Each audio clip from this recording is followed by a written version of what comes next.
Hello everyone, welcome back to my YouTube channel. 18 তারিখ ক্যালকাটা ইউনিভার্সিটির list publish করেছে। তোমাদের অনেকের মধ্যেই ভুল ধারণা আছে যে এটা মেরিট লিস্ট, কিন্তু এটা কোনো মেরিট লিস্ট নয়। এটা শুধুমাত্র এন্ট্রান্স টেস্টের রেজাল্ট।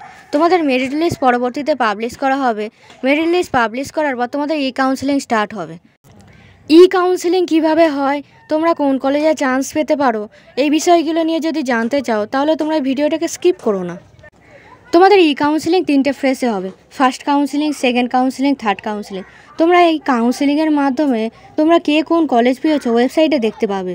তোমরা মেরিট লিস্টে পাওয়া র্যাঙ্ক আর কে কীভাবে কলেজ প্রিফারেন্স সাজিয়েছো সেই অনুযায়ী তোমরা কলেজের নাম পেয়ে যাবে।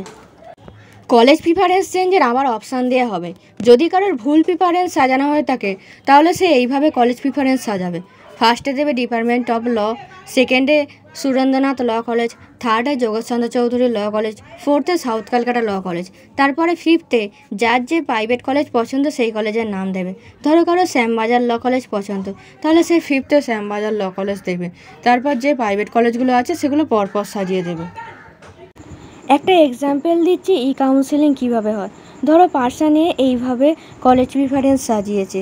সে ফার্স্ট কাউন্সেলিংয়ে জ্যোতির্ময় স্কুল অফ ল কলেজে চান্স পেলো, তখন সে হয় জ্যোতির্ময় স্কুল অফ ল কলেজে অ্যাডমিশান নেবে, আর নয়তো ওয়েবসাইটে দেওয়া ওয়েটিং অপশান ফিল আপ করে ওয়েটিং করতে পারবে। তখন সে উপরের দিকের কলেজে চান্স পেতে পারে সেকেন্ড কাউন্সেলিংয়ে উপরের দিকের কলেজগুলোতে চান্স না পেলে তখন সে আবার জ্যোতির্ময় স্কুল অফ লতে অ্যাডমিশান নিতে পারবে।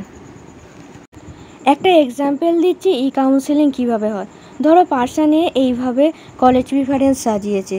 সে ফার্স্ট কাউন্সেলিংয়ে জ্যোতির্ময় স্কুল অফ ল কলেজে চান্স পেলো, তখন সে হয় জ্যোতির্ময় স্কুল অফ ল কলেজে অ্যাডমিশান নেবে, আর নয়তো ওয়েবসাইটে দেওয়া ওয়েটিং অপশান ফিল আপ করে ওয়েটিং করতে পারবে।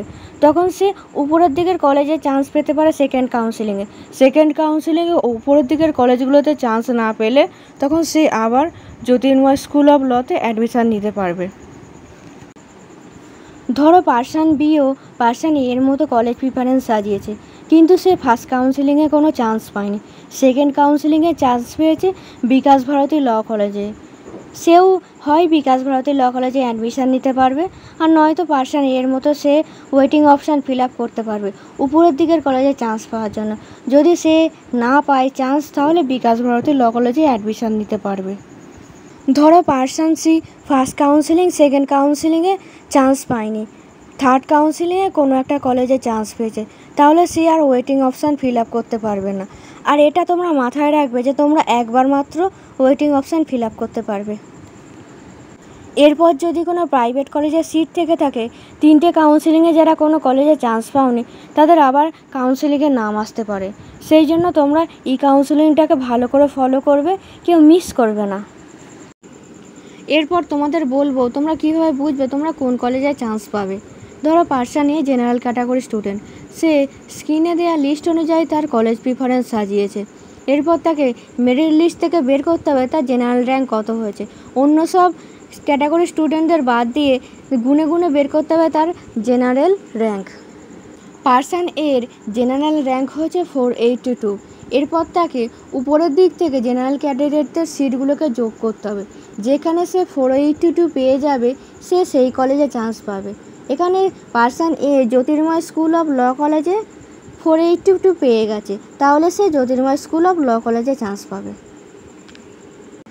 SC, ST, OBC স্টুডেন্টরাও এইভাবে নিজেদের র্যাঙ্ক হিসাব করলে কোন কলেজে চান্স পাবে সেটা পেয়ে যাবে। স্টুডেন্টদের সিট যেহেতু কম, তাই কেউ যদি OBC বি সিটের আওতায় না পড়ো তাহলে তাকে জেনারেল ক্যান্ডিডেট হিসেবে ধরা হবে। তোমাদের যদি এছাড়া আরও কোনো কোশ্চেন থাকে তাহলে তোমরা কমেন্ট বক্সে কমেন্ট করো। তোমাদের আজকে ওয়েবসাইটে মেরিট লিস্ট পাবলিশ হয়ে গেছে, তোমরা ওখান থেকে মেরিট লিস্ট দেখে নাও।